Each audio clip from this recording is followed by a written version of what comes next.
Olá, alunos do nono ano, tudo bem com vocês? Bom, aqui quem fala é o professor de Educação Física de vocês, professor Tiago Mendonça, e essa é a nossa primeira videoaula à distância, né, pessoal? Tive alguns problemas aí para encaminhar essa videoaula para vocês, mas já está tudo solucionado, né? E tô mandando essa videoaula para vocês sobre handball. Inclusive, eu queria pedir desculpa para vocês que eu mandei enganado para vocês dois questionários de handball, né? Foram listas repetidas. Eu peço perdão pelo erro e envio agora para vocês essa videoaula sobre handball, né? Que deveria ter ido no lugar da lista repetida de handball.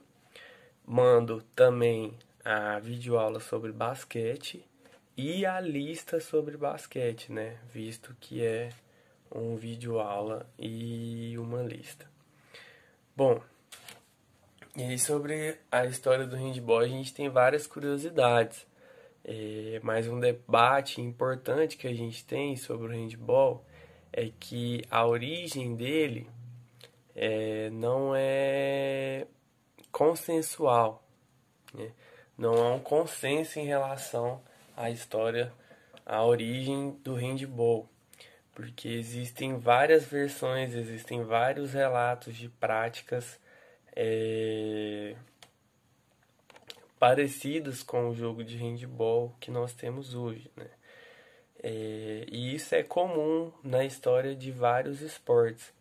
E por que que isso acontece? Isso acontece porque lá no surgimento da humanidade, o homem utilizava suas habilidades motoras como questão de sobrevivência, né? Para ir atrás de comida, andar grandes distâncias, saltar obstáculos e tal. E aí, depois passou um tempo, a humanidade passou a dominar mais as habilidades de agricultura, de plantio, e começou a usar as habilidades motoras para outros fins, né? E aí, mais para frente, essas habilidades motoras também já não tinham mais a função de antes e passam a serem usadas como habilidades para grandes festejos, grandes celebrações e rituais religiosos. Eu não vou entrar muito nessa questão, porque senão fica uma videoaula muito extensa, mas quando eu mandar subir para vocês a videoaula de atletismo, vocês vão eu vou detalhar mais essa questão de como as habilidades motoras foram utilizadas de diferentes formas pela humanidade. Bom, mas como eu falei, em um determinado momento da história, essas habilidades passaram a ser utilizadas em grandes celebrações, em grandes festejos, em grandes rituais religiosos que deram origem a algumas provas olímpicas e a alguns jogos, algumas práticas que são parecidas com alguns esportes que nós temos hoje. Não é o esporte em si, mas é muito parecido, né?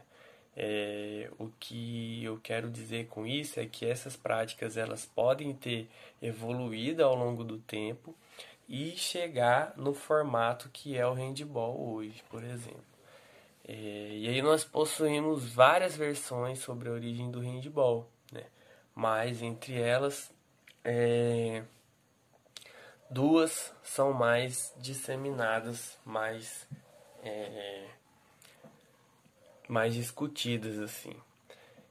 Uma delas é que Homero, o autor do poema grego Odisseia, relata na própria Odisseia a existência de um jogo denominado de Jogo de Urânio, que, de acordo com Homero, era um jogo onde uma bola do tamanho de uma maçã era jogada com as mãos, né, entre os atletas. Mas de acordo com Homero, esse jogo ele era sem balizas, né? Não há citação de balizas quando eu digo balizas, eu tô falando das traves, do gol. É, e aí, a Odisseia é um poema grego, né, criado pelo Homero, como já deu para perceber, que também é autor de outro grande poema, que é a Ilíada. E no poema da Ilíada ele usa mais de narrativas bélicas, né, principalmente sobre a Guerra de Troia. E já na Odisseia ele fala mais sobre aventuras e viagens feitas por Odisseu, né, seu principal personagem, que inclusive daí que sai o nome Odisseia. E lá no meio dessas grandes aventuras e dessas viagens aparece a citação desse jogo de Urânia, que é muito parecido, de acordo com o relato, é muito parecido com o jogo do handball. É, Também há outras citações, né, de um jogo romano chamado Asparton, que também é um jogo onde uma bola era jogada com as mãos. Nós temos também relatos de atividades de lazer na Idade Média que utilizavam jogos onde bolas eram jogadas com as mãos. Mas a versão que a gente tem mais parecida com o handball de hoje é um jogo chamado Handball, que foi criado pelo norueguês Roger Nielsen em 1848, né?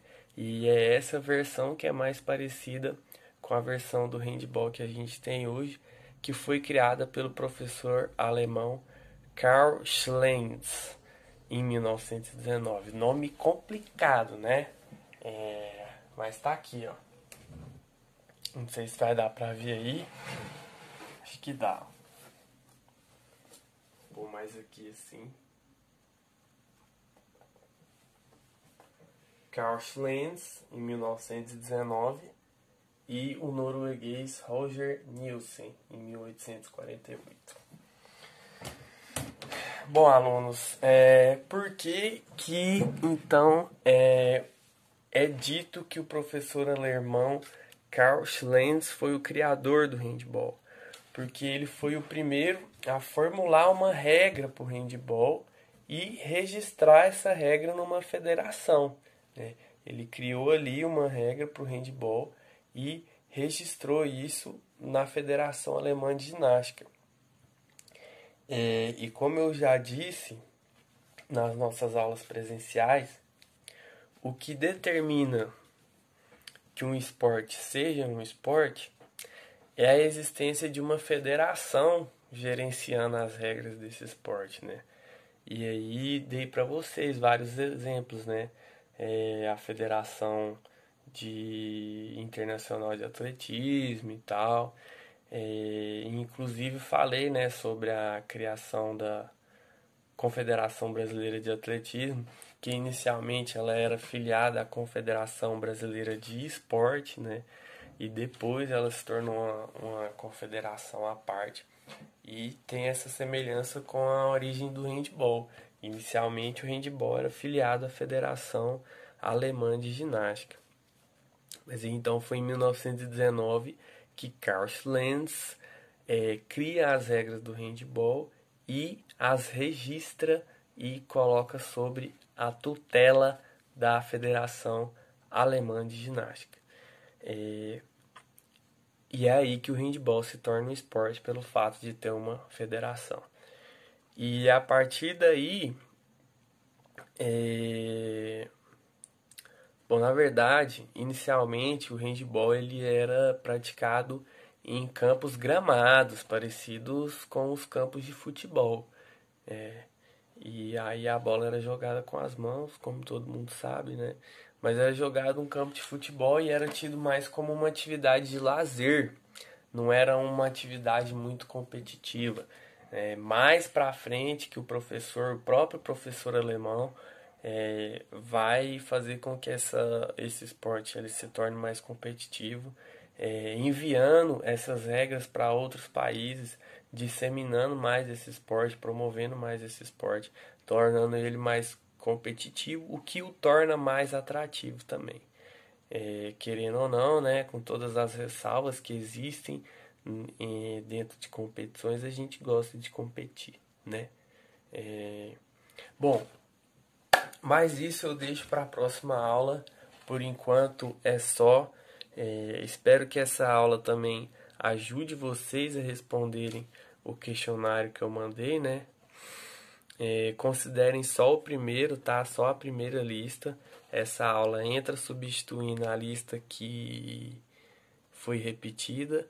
E além dessa videoaula, vou mandar também a videoaula de história do basquete e um questionário sobre basquete. Ok, pessoal? Bom, beijo, beijo, bom estudo para vocês, se cuidem.